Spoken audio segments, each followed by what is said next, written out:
अस्सलाम वालेकुम my YouTube family. उम्मीद है आप सब लोग खैर खैरियत से होंगे।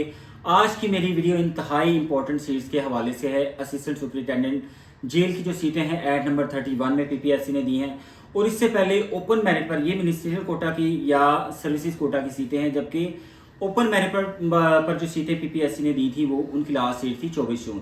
अब चल रहा है जुलाई का एंड, तो ये सीटें अब रिसेंटली एडवर्टाइज हुई हैं।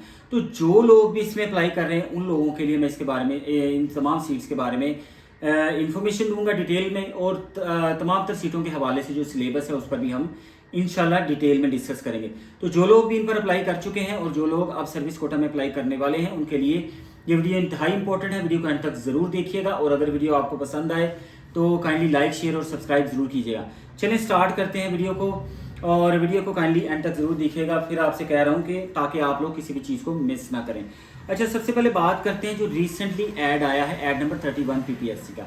ऐड नंबर 31 पीपीएससी का इंतहाई इंपॉर्टेंट ऐड इसलिए भी है क्योंकि इतनी ज़्यादा सीटें पीपीएससी बहुत रेयर किसी पोस्ट के हवाले से एडवर्टाइज करता है। यानी कि 115 सीटें हैं। सीटों की तादाद देखी जाए तो ये मोर देन इनफ है सर्विस कोटा के पॉइंट ऑफ व्यू से।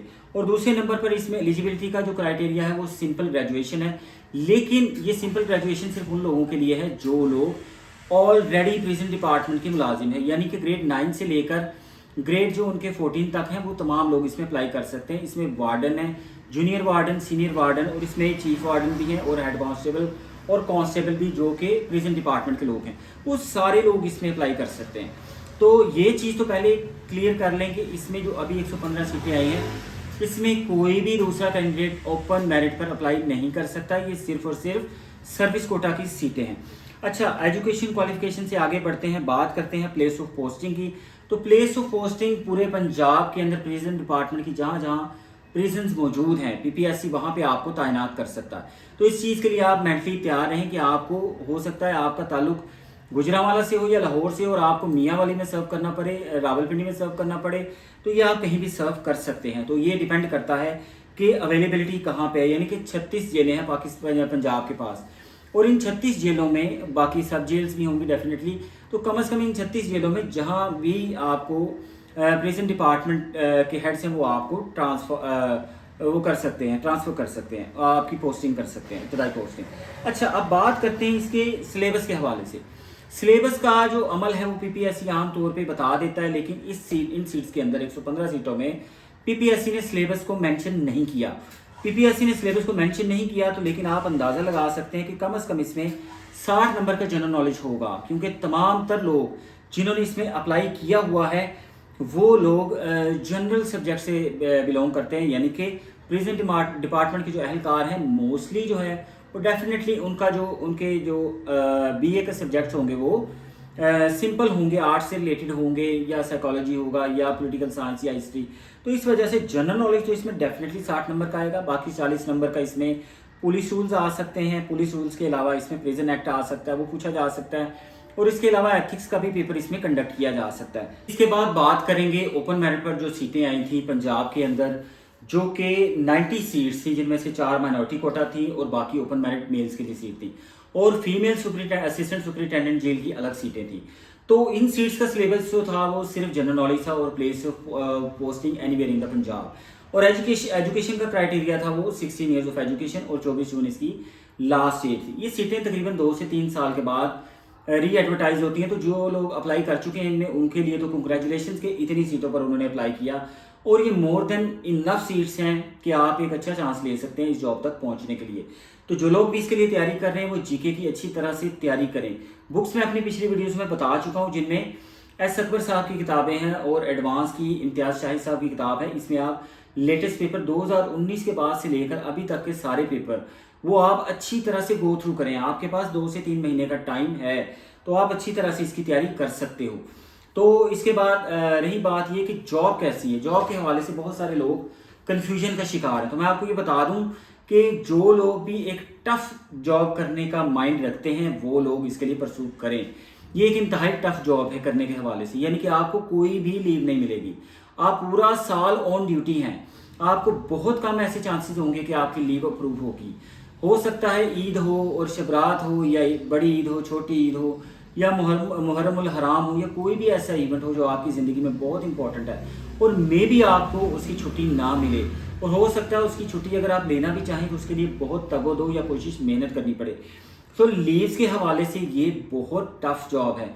दूसरे नंबर पर आपको हैबिचुअल क्रिमिनल्स के साथ डील करना होता है, यानी कि उनकी इब्तदाई रिपोर्टिंग से लेकर एंड तक आपको उनके साथ रहना है, उनकी मेंटेनेंस का सारा इंतजाम आपने करना है। आप जेल सुपरिटेंडेंट के बिल्कुल अंडर आते हो और जो काम उसने टास्क आपको देना है जेल के हवाले से, जेल की मेंटेनेंस के हवाले से, कैदियों के हवाले से, प्रिजनर्स के हवाले से, या इवन बाहर से जो लोग आएंगे, आपको रजिस्टर मेंटेन करना पड़ेगा सारी चीज़ों का, और कोई गलती की गुंजाइश नहीं है, क्योंकि अगर एक कैदी भी मिस हैंडल होता है आपसे तो आप उसके लिए पूरे पूरे रिस्पॉन्सिबल करार दिए जाओगे।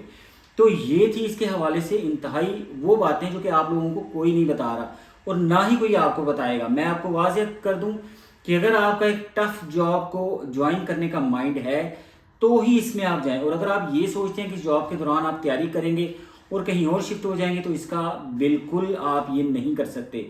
इसकी कोई मिसाल नहीं मिलती कि प्रिजन डिपार्टमेंट के अंदर लोग जो हैं वो इस तरह से कहीं ग्रो किए हों या किसी और डिपार्टमेंट में एडजस्ट हुए हों। तो बेहतर ये है कि आप अगर टफ जॉब करने का माइंड रखते हो और आप लोग अगर इस चीज़ को मैनेज कर पाओगे विद फैमिली से बाद दफ़ा हो सकता है कि आपकी पोस्टिंग बहुत दूर कर दी जाए, आप लाहौर के शहरी हो और आप लोगों को ट्रांसफ़र रावलपिंडी कर दिया जाए या आपको ट्रांसफ़र मुल्तान कर दिया जाए जहाँ वेदर भी कंडीशन भी डिफरेंट है, तो आपको वहाँ पे रहना है वहाँ पे। अच्छा, इसकी अच्छी बातें भी चलें अब आपको बता देता हूँ कि एक तो ये बातें होगी कि जिसमें थोड़ा सा एक टफ क्राइटेरिया है इस जॉब का, थोड़ा सा टफ अप्रोच है इस जॉब की, लेकिन अच्छी बात यह है कि आपका पे स्केल अच्छा, आपका 16 ग्रेड है जिसमें आपको एटलीस्ट जो है 70 to 80,000 पर मंथ मिलेगा। इसके अलावा कुछ रेजिडेंस के अलाउंसेस है क्योंकि आपने जेल में रहना है, और इसके अलावा हो सकता है कि खाने पीने का भी सारा आपका इंतज़ाम जो है वो जेल की तरफ से ही हो। और नेक्स्ट अच्छी बात यह है कि एक यूनिफॉर्म जॉब है, यानी कि आप में और आम पुलिस के यूनिफॉर्म में डिफरेंस नहीं किया जा सकता, यानी कि आपके पास भी यूनिफॉर्म होगा पुलिस का और आपकी भी सोसाइटी के अंदर जब आप मूव करेंगे तो आप एक अच्छा खासा कटकाट रख सकते हैं। बट फिर बात यही है कि ये ड्यूटी आवर्स के हिसाब से एक टफ जॉब है, 24/7 आप मुलाजिम हो इस डिपार्टमेंट के और आप यहाँ से मूव नहीं कर सकते, और एनओसी लेना इस डिपार्टमेंट से और इस डिपार्टमेंट में मज़ीद रहकर ग्रो करना, CSS PMS की तैयारी करना, ये ख्वाब अगर जो लोग देख रहे हैं कि इस डिपार्टमेंट में जाएंगे और CSS PMS की तैयारी करेंगे तो सॉरी टू से आप ऐसा नहीं कर पाओगे। अगर आप समझते हो कि आप बहुत एक्सेप्शनल और आप कर लोगे तो वेल एंड गुड, मेरी तरफ से आप लोगों को बेस्ट ऑफ लक है, आप कर लेना, लेकिन नहीं होगा इस तरह से। ये रियलिटी है, ये एक रियलिटी चेक है इस जॉब के वाले से।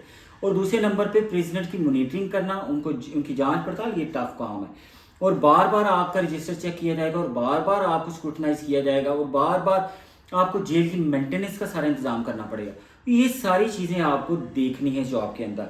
अच्छा, मज़ीद अगर आप लोगों को इसके सिलेबस के हवाले से, क्वालिफिकेशन के हवाले से, किसी चीज़ के हवाले से अगर आपको कन्फ्यूजन हो, कोई प्रॉब्लम हो, या आपने किसी बुक के बारे में पूछना हो, कोई कंसल्ट करना हो, पेपर कब तक होगा ये मैं बता चुका हूँ कि कम से कम 2 से 3 महीने का टाइम आपके पास है लास्ट डेट टू अप्लाई।